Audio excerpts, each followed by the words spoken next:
Ito po ay para sa mga ina na nakakaramdam na ng pagod.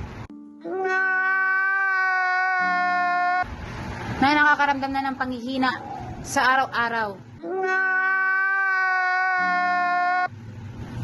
Pero pilit lumalaban at tumatayo.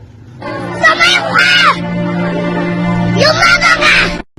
Para meron tayong maibigay sa ating pamilya. Dahil alam nating mga magulang o alam nating mga nanay ang obligasyon natin para sa ating mga anak. Lalong-lalo na sa mga single mother. Kudos po para sa inyo. Kudos para sa ating lahat, tayong mga nanay.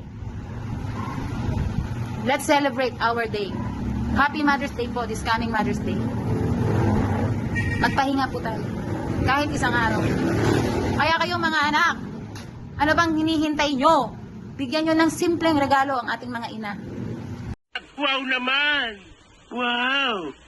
Wow! Isang cake na maliit. I-better bite mo na.